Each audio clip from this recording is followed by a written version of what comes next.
I was about to say, I'm so bad at technology, y'all would not believe it. And then I realized that you've been with me all year. So you 100% would believe how bad I am at technology. So the other day on Friday, yesterday, when I was doing this recording in class with a review, the power went out and my computer was not, anyway, we lost what I'd been doing. So I just decided to kind of pick back up with that from Friday. And so that's why you're getting such odd little put together pieces of video. You're just going to have to deal with it. So let's go ahead and finish our working through Kant Area 8, just to make sure that everyone has kind of an understanding. I will say that in class on Monday, we're going to go over the Taj Mahal because I was thinking about how there hasn't been a funerary work and there hasn't been a Hindu work. And so that would be something that would definitely fit both of those. So I'm going to kind of fly through that or not even really talk about it much on this video, but we'll talk about it in class on Monday. Um, all right. So, yes. We're going to start with the night attack on the Sanjo Palace. This is a Japanese scroll, and it's rather than the hanging scroll that's vertical that we see with the Chinese mountain water painting by Fan Quan, Travelers Among Mountains and Streams. This is horizontal, and being a East Asian work of art, it's meant to be read from the right to the left. And so we're actually looking at kind of the end of the scroll. We're looking at just one of the many scrolls that were made of this time period, documenting the time period. So you can see a lot of negative space, right? A lot of opening in the background, and then you have the figures. It is definitely a narrative.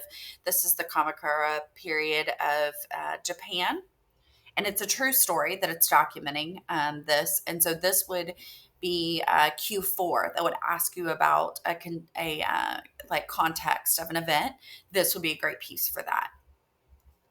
So it is really large, and so it's hard to get where you can see the whole picture, together, because it is so long. It's 304 inches long, 18 inches high. So this is similar to the Bayeux Tapestry in that regard. It is in a style of painting called Yamato, which we'll see again, kind of a deviation of the Yamato style. The battle, the moment, this period, what's being dealt with here is the Haiji Rebellion, and the story of this rebellion, right? So, which you would definitely need to know if this was a Q4.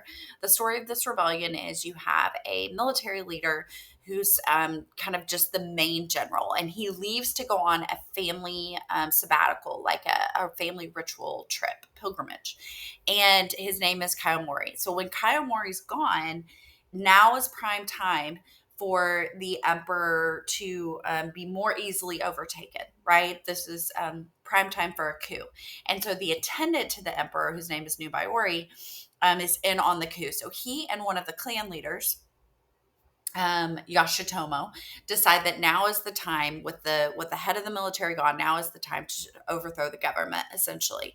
And so they take 500 men. They attack the palace, and that's kind of what you see happening right up there in the middle. You can see them storming in there from the right side, right? That movement across. They breach the walls of the palace. They go into the palace. You see the fire. They catch the palace on fire. There's people fleeing, and it's chaos, right?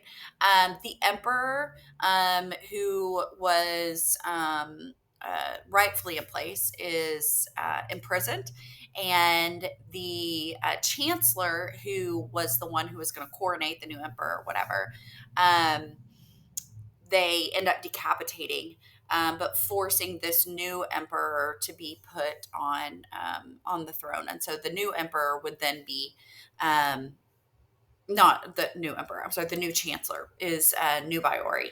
And so you have a new emperor, you have a new chancellor, right? The old chancellor was decapitated, and then they put the new guy in, and overthrow the government. Now, this coup was later defeated, but for a while it was successful. And so this is that historical documentation of that event.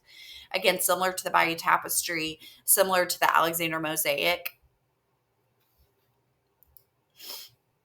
A close up, you can see violence, right? Like here's somebody, the chancellor, being decapitated here by a sword.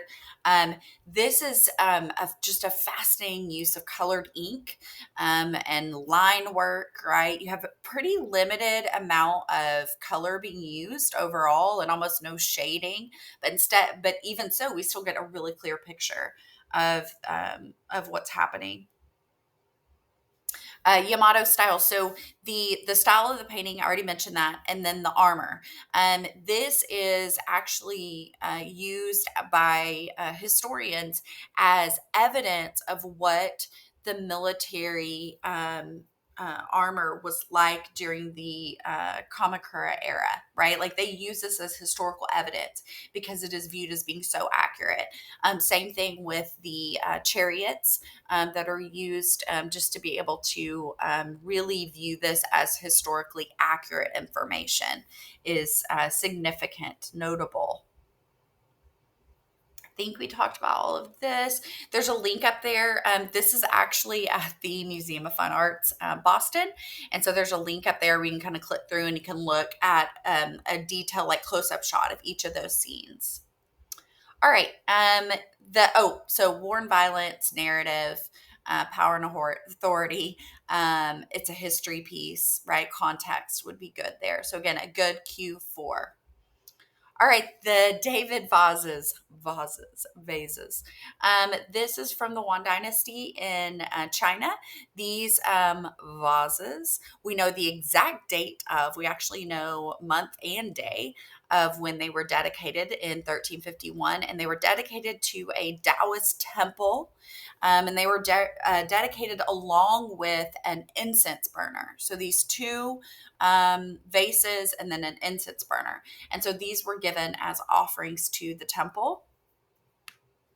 Porcelain, we talked about more recently with the work of Ai Weiwei, right? And that being such a important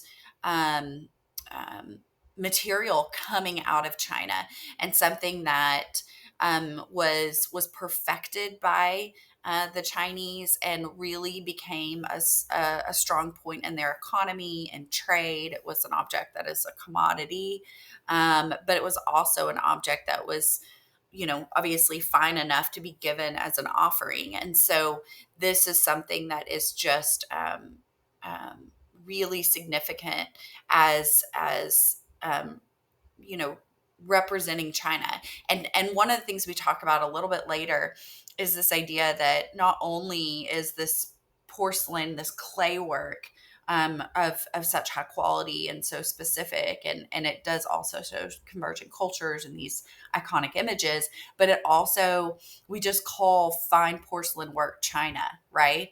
Based on their mastery of the material. And so that's just something else interesting to consider. All right, so y'all are going to be able to hear this video. We figured that out last time. So I'm going to kind of walk. Oh, I already had it open, ready to go. Here we are. Kind of walk you through what we're looking at here.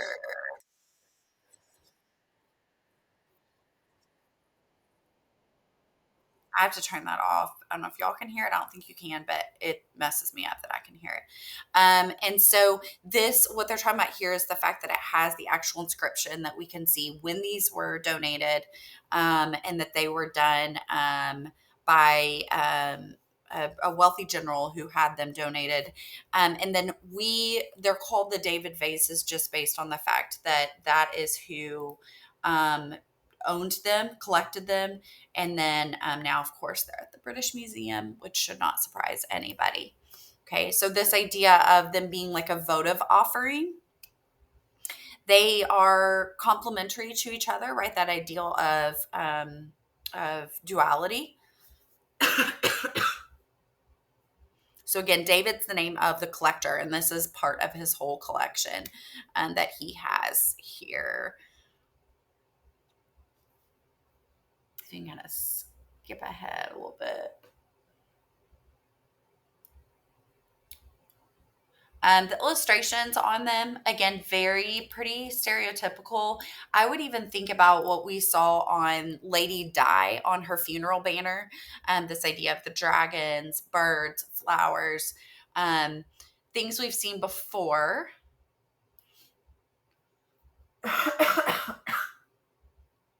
Talking about the material, porcelain, what this meant in terms of trade.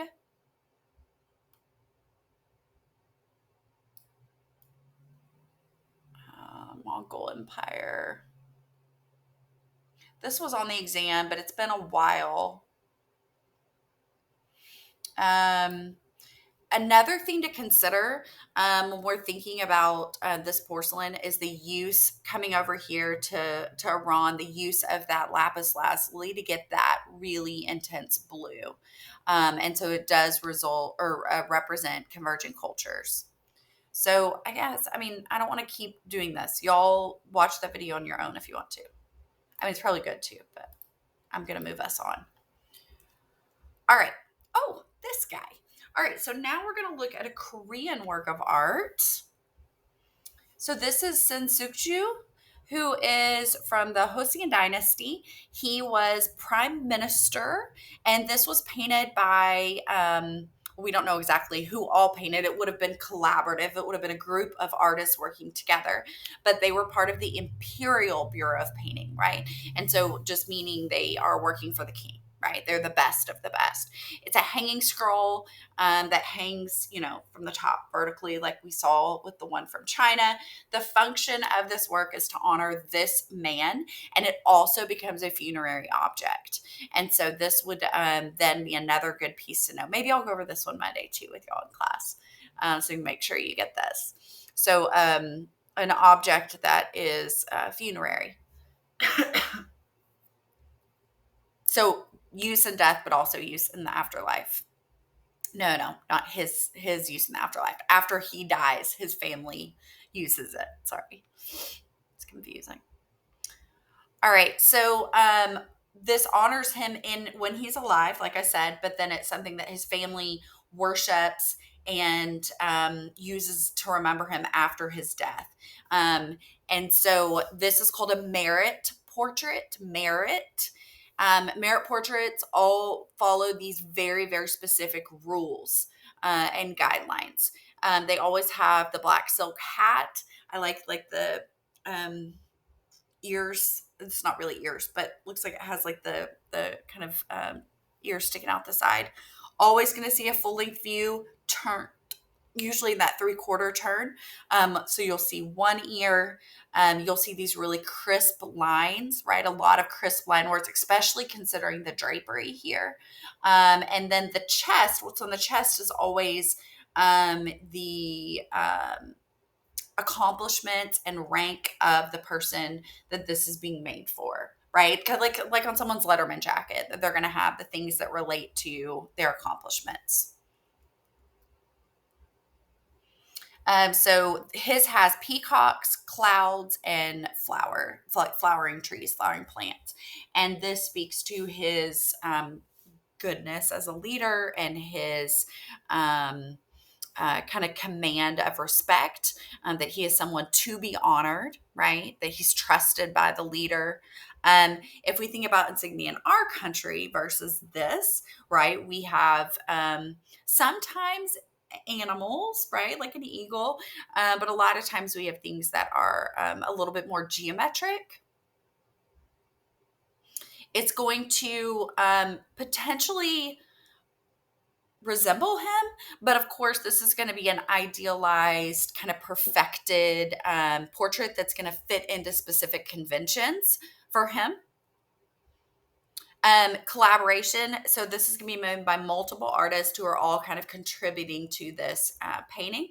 Now we do see some Western influence come in later when the Jesuits come over and introduce this style of painting that is more Western. All right. Some context. This is a period of time where there's a lot of emphasis on Confucianism, Confucius, and Confucianism, and so the way that really comes into this piece is honoring after death, and so this idea that you honor your elders, the people who are older than you, and that you consider them after they have already been deceased. So it's really fascinating because they believe that kind of like the Ka sculptures from Egypt, Menkaure and wife and seated scribe, they believed that a bit of the soul of Sensuju, in this case, went into the Merit portrait, and that over time that soul dissipates and joins him all in the afterlife. But for a period of time, it's in this silk hanging. And so the family can hang this in their home after he's deceased and feel like and believe like and know that a part of him, right, and his essence is still there. And again, just like grief, is a process. It's this idea that in mourning for him, his spirit will gradually leave that object. And then it's just going to hang in the home, and it's going to be something that represents him. And so it's a really lovely ritual. These are other examples of portraits that are Merit portraits, and I think you would be able to tell. They are all very similar. And so, again, these were commonly made for people who were of a certain class, of a certain level of respect. They were specific to that person. All right, so the Forbidden City was on the AP exam a couple years ago, so we're just going to kind of breeze through this. This is in Beijing. You probably already knew this. Um, this is like a city within a city. It is a fortified sacred space, similar to what we saw the Assyrians doing, and Versailles, the Alhambra. When you're seeing a royal space that is set apart, everything is very regimented, very symmetrical. And so you have this central axis, right? And things like very strategically planned. This was built, um, Forbidden City, of course, it was protected. It was meant to be set apart, only visited by certain people. But now it functions as a like almost a museum space. This is before COVID. I'm sure it's back up, but an average of 80,000 visitors a day. So even though it was built as a domestic and political space, it has become much more of a public space, right? And this was built here as intentionally as a new capital. The movement of a capital was being established. So it was a way for the emperor to kind of mark this space. Fits into the Confucian idea of the ideal cosmic order. We saw the same thing with the kind of mandala layout, the Buddhist mandala layout of Circle Square. And so we see that we saw a precise layout with Cusco and with Machu Picchu, but theirs was not so geometric as what we're seeing here. But it all kind of speaks to that same idea of a way of organizing in order to remind who's in power, who's divinely blessed, and social class, right? It's always great to be reminded of social class. And so each of those roles are very strictly prescribed within these cultures. Inner court, outer court. The Meridian Gate is what kind of runs through that center part, and this is where they would have the morning ritual for the emperor. More details there. This is what I'd mentioned, I think earlier when I was talking about Todaiji, the kind of curve to the top of the roof line. And so this idea that a spirit could land an evil spirit would land on the roof and then would slide kind of off as to not stay. Now, one of the biggest fears at this site is fire because it is almost all wood, especially these eaves and such. And so they take great care to take care of this. Color red dominates, red and gold. So pretty. Um, I mentioned with the portrait of Sensuju this idea of honoring your elders, and that being an idea that's in a lot of religions, but specifically you could use as evidence of Confucianism. And so that is part of the thought behind the Palace of Tranquility, which was just part of the Forbidden City, and it was specifically made for retirement, like older age. You have this like trompe l'oeil, very specific painted wallpaper, like custom painted. You have the carpeting and everything kind of segmented off. So there's just this sense of order throughout the site. All right. So, going back to Japan, we're kind of like hopping around here in Asia. So this is Yoanji, which is Peaceful Dragon Temple, and we get two different parts of Yoanji. We have the wet garden and the dry garden. Now, when I think of a garden, I don't think of either wet or dry. I think of flowers and grass and plants. But here we're looking at a garden made of water, which we would maybe call a pond or a lake, and then a garden made of rocks, like gravel. And so this speaks to this idea of Zen Buddhism, which I'm sure you've seen, like the raking through gravel or sand as a relaxation method. And so that's kind of partially what the dry garden's dealing with. This is from the Edo period, and it's at a large monastery temple site. So Buddhist sacred site here in Japan. All right. So remember with Japan, with Buddhism, we talk about that idea of a path, right? We talk about the idea of reaching enlightenment. And so with Zen Buddhism, it of course falls into that, but it's also very, very specific on an individual and personalized experience that may be quiet, that may be more introspective than other aspects of Buddhism that have been seen. Um, so that's kind of the part of the difference of Zen Buddhism. The Hokusawa family is the one who paid for this to be made. It was on their land. This is the picture from College Board up there. It's fine. I mean, it's very line based. So that gray kind of amoeba shape, that is your wet garden.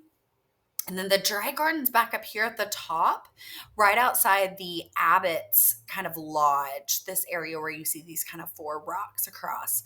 So it's all at Yoanji. You have the mirror pond, the wet garden, and then you have the dry garden. There's a path that kind of goes throughout the site, right? It's a sacred site. Um,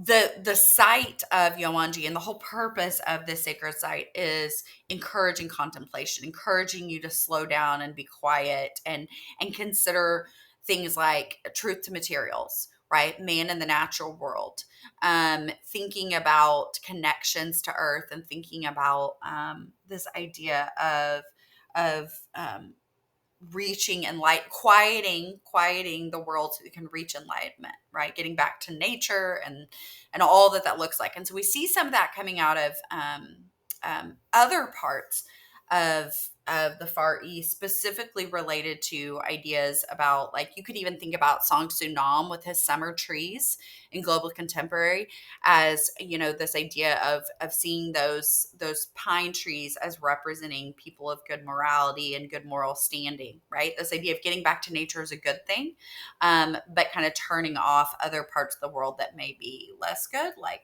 society at times, right? Rustic simplicity, truth to materials. Again, this is what it looks like if you visit the dry garden. You sit here. This is the ideal viewing spot as you sit on the porch here of the abbot's home, and then you look out towards the rocks. There are 15 large rocks, but you can only see 14 at a time from any one angle. And this where the abbot lives is called the Hojo, Hojo. And I mean, they just look like little islands to me. There's some symbolism talked about this idea of it's a mother leading children. Um, yeah, it could be.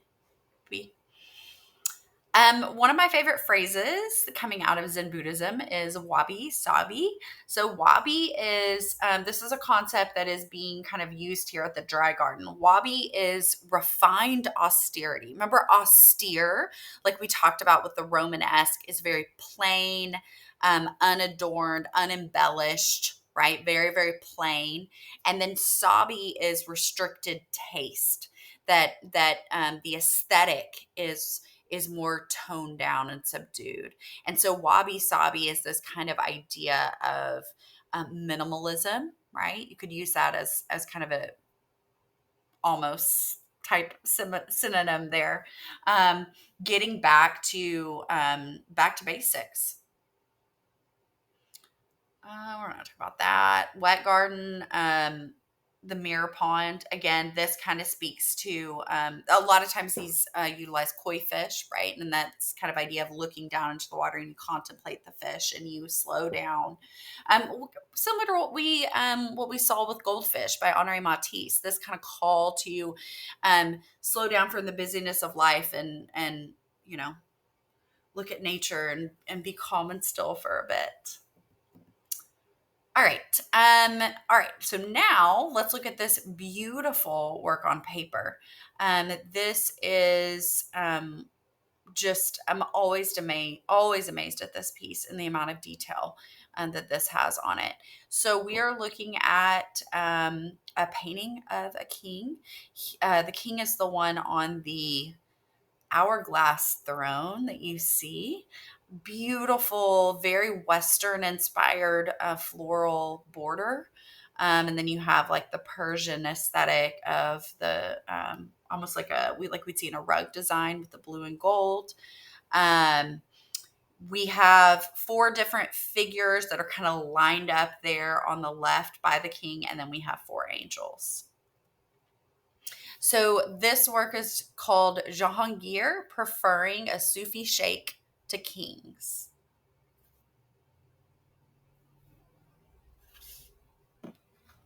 So we do have an artist. I mean, all of these pieces have an artist, but we know the artist name. This is Bachitra, and this is Mughal, Islamic. Maybe you could tell already. I don't think I mentioned that. This is a watercolor with gold overlay and colored ink.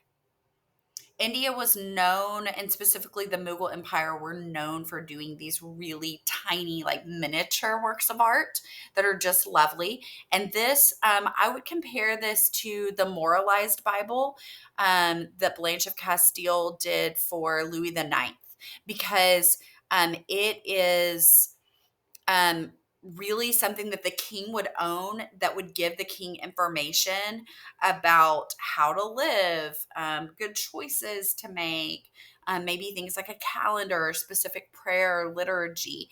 And so it becomes this uh, object that is power, but is also sacred. So Jahangir is the king. If you didn't catch on, this is a big sun behind him, and then we see just the crescent edge of a moon, right, which links us to Islam. And then all of this kind of features as a halo for him to be wearing. The Sufi Sheikh is this man right here. And he is the older gentleman. He's going to be receiving a book from Jahangir. And so the painting tells us that Jahangir prefers the Sufi Sheikh, the man with the beard, to any of the two kings that are next. And so the two kings that are next, the one in the kind of the white hat is an Ottoman sultan, and then under him is the King of England. The guy in the yellow with the red hat is the artist himself. The artist included himself in the work. And so we're kind of from the title getting a sense of this narrative. Now, if you were to get this on the exam and you're like, I don't remember the Jahangir, the king preferring a holy man to the other king. Something like that would be fine. This is a small work, right? As I mentioned, it's miniature, and you can just get the sense of how many hours the scribe would have spent painting this. It's absolutely beautiful. All right, so there is an emperor named Akbar. He is an emperor of the Mughal dynasty, and he got all the way to the age 28, so old, and didn't have a kid and didn't have a son. And he was like, oh my gosh, I gotta figure this out, right? So he goes and he talks to a Sufi who, the Sufi's name is Sheikh. And Sheikh, or the Sufi is a mystic, right? Like a prophet. And he blesses him and says, you will have a son. And voila, he had a son. So he named him Salim, which was after the Sheikh who predicted of his coming, and then he later on takes the name Jahangir. And Jahangir means Caesar of the world. So, you know, humble. All right, so I think we talked about that, the crescent moon, the platform. I think we covered all those things. We do have hierarchical scale coming into play here for sure. This idea of his importance. Look at just how lovely all that precision of the painting is of the veil. Oh my goodness. The sheikh is receiving the book that that Jahangir is giving him. Now he can't touch the object at the same time that Jahangir is touching it, and so he's like putting up his cloak to receive it from the king, from the emperor. Then you have the Ottoman Sultan. You have King James of England, and then Bachitra. Oh, Bachitra. Okay, converging cultures, the Mughals. So Bachitra is Hindu, even though Jahangir in this work is Muslim. And it can have figures in it, even though it's an Islamic work, because again, it wasn't meant to go inside of a mosque. So it's fine. Just to kind of catch everyone up on that. So pretty. That's that like use of kind of the lace or net around them. Gorgeous. Now this is not going to be obviously painted from life, but it was painted from a portrait that Bachitra had seen of King James. Typically, when you see King James, or I'm sorry, not just King James, the King of England in a piece, you see him with his hand on his sword. And notice how Bachitra put the hand beside it, but not directly on it. Perhaps this is to not look threatening. And then I really love how Bachitra is holding up a painting he did, like, I'm the artist, don't forget. And then the text on it is basically like, oh, Shah, may your reign be 1,000 years. And so this idea of wishing him long life. And those little angels kind of come from the Western depictions we see of angels since the Renaissance. Allegorical portrait, because again, it's not all real.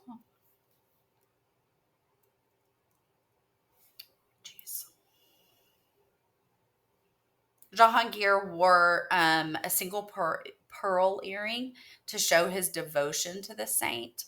And then look at all the little like tendrils of hair. It's just beautifully done, almost airbrush looking. All right, the Taj.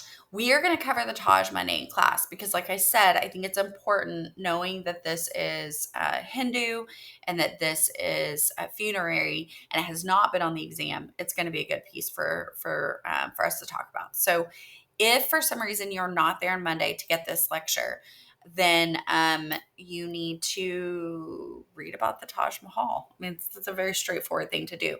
You can also, of course, look through these slides, which I'm sharing with you.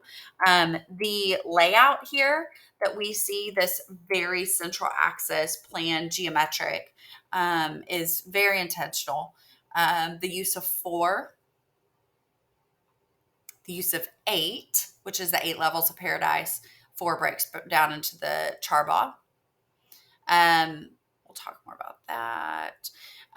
Red and white Red is typically something that's military, that's used as a fort, and then white is something that is tombs, holiness. And so the red and the white here is intentional. So you have kind of these two different realms. Like most of the pictures you see of the Taj Mahal are just the white part, but it has this kind of red fortress that goes around it.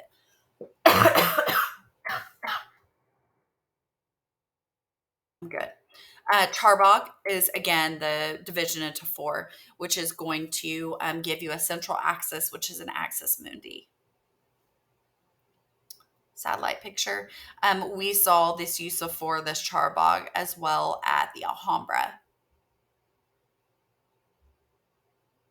And then the view from the other side, the back side of the Taj Mahal, is kind of incorporates the water in, which is also really lovely. Water, remember, is a reference to paradise. All right, so these screens, I would of course link this to the Brooklyn Biombo, the screen with the Siege of Belgrade, and hunting scene that we saw in content area 3, I think.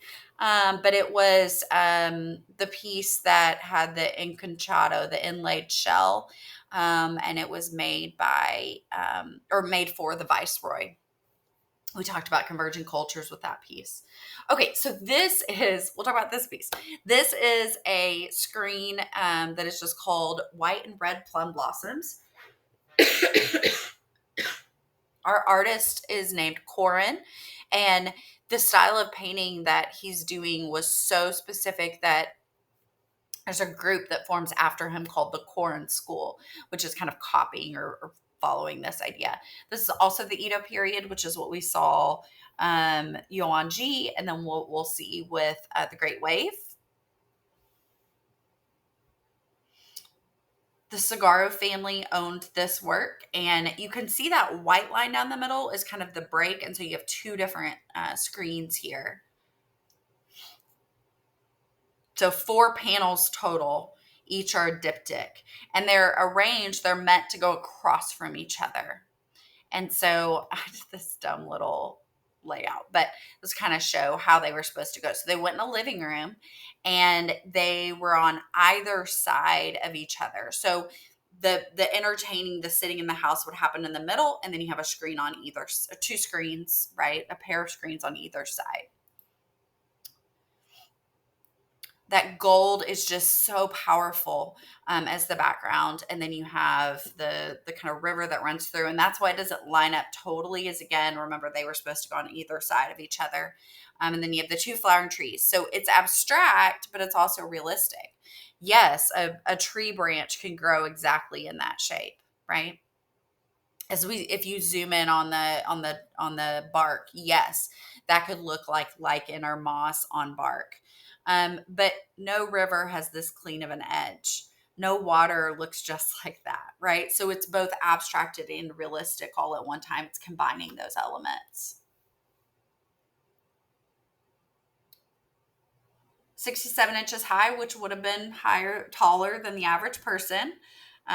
This is called Yamato E, which is again kind of following off of that style we saw with the Kamakura period of the night attack at Sanjo Palace.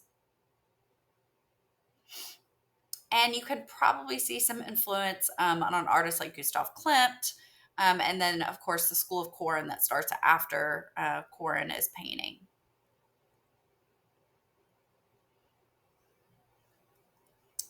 Right. This idea of Japanisma, that influence of the ukiyo-e, the floating world imagery, we know had a huge impact on the Impressionist and Post-Impressionist. All right, so let's look at our next Japanese work. So this is the Great Wave, as I'm sure you've seen it before. I'm going to skip that because y'all aren't here to answer.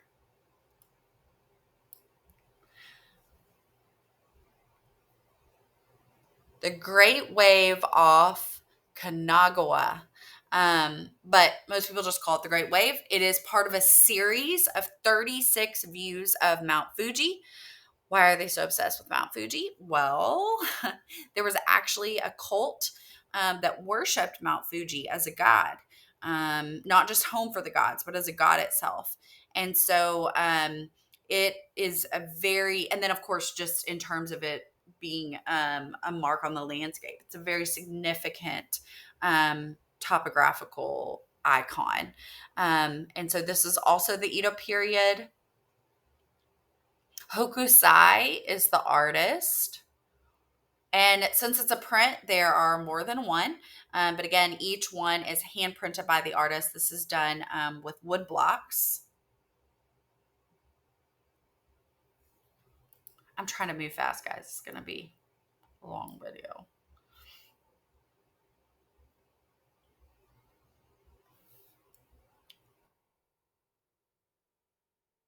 These are others from the series. Some of them, Mount Fuji is the dominant thing, right? Like on the far left. Sometimes it's smaller. Notice how the spray from the water comes and it makes almost like snow on the mountain. And so you get this kind of flattening of space. You have men in the boats. They would be out fishing. And part of our context at this time is as the city's growing bigger and bigger, they're having to go out further and further to catch fish, to have enough food to supply the city. And so it was a dangerous job. You have that framing, that beautiful curve and framing, a lot of emphasis on the diagonal, which give us that sense of movement. A lot of times people don't even notice the boats or the people because just, again, so much emphasis is put on the wave itself. It has a variant of linear perspective, but it's not going to be like the linear perspective we've seen exactly before. And then the Prussian blue comes again originally from Iran. And then it kind of feeds over into some of the Western or Northern and Western European paintings, and then is also impactful in China and Japan. So you have that cross-cultural influence of that color blue.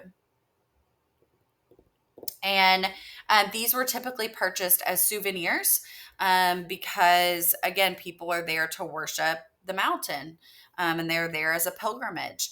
And so his print sold a lot for that way.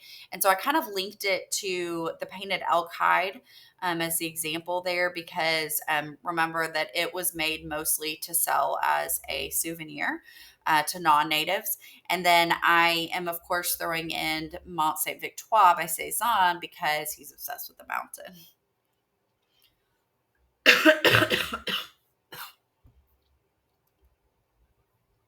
We talked about all that. Oh. Okay, propaganda. Moving into propaganda. Look at that. So hopefully you remember, how could you forget, the results of the first 5-year plan, 1932, Stepanova. So now we're looking at another work of propaganda. This is Chairman Mao. And we don't know the artist that made this print. We think we know the artist who made the original painting. Yeah, I've heard various interpretations of that. So they think they know who it was. This is 1969, and it is a lithograph. Lithograph is what we saw when we looked at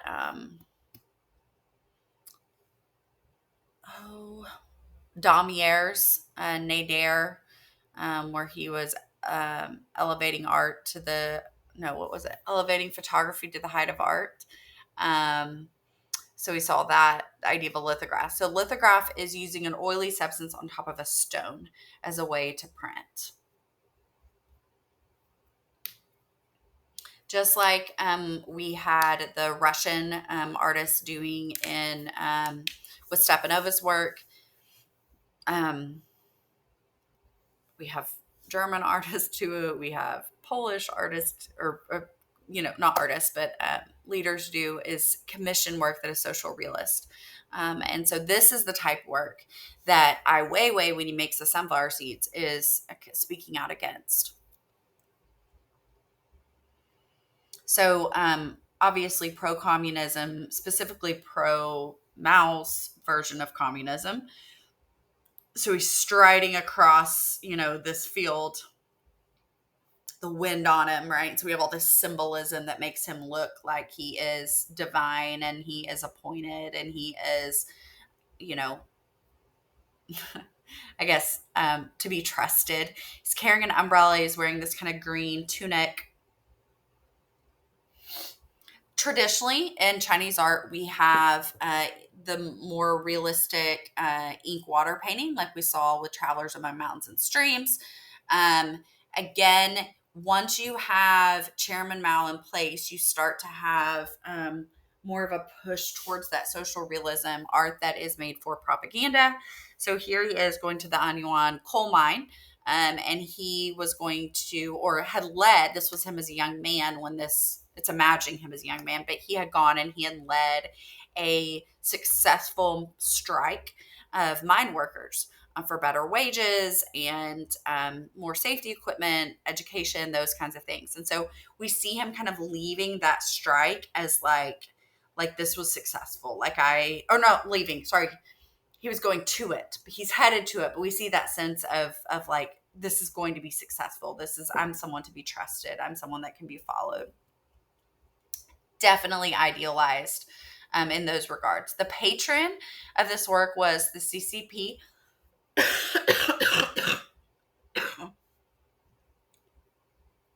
Y'all can read this. Hold on. Okay. Okay. It's a lot happening here. Um, Putting him right on the horizon, giving us a lot of sky, right, is very intentional because our focus remains on him. He's the positive space. It also kind of gives us that idea that we know he believes in, he's a proponent of him being the sun. So he's on the horizon. He's rising up from the horizon. Western elements in terms of the way it's painted makes me think of some of the romantic works. Um, Posters, remember, are very, very accessible. And so something like this, a print that can be made multiple times and is relatively affordable, is something that's going to spread that idea. And so that's significant as well.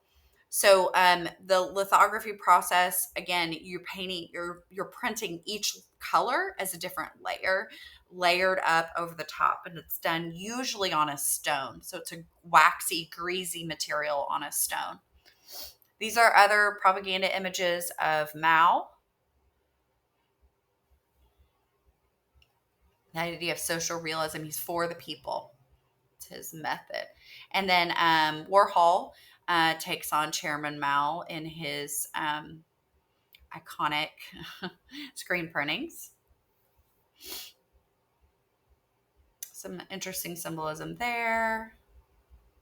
There. Great. That is it. Um, we'll talk about the Taj Mahal, and we'll talk about the portrait of Sin Suk Ju, since those are funerary pieces in class on Monday.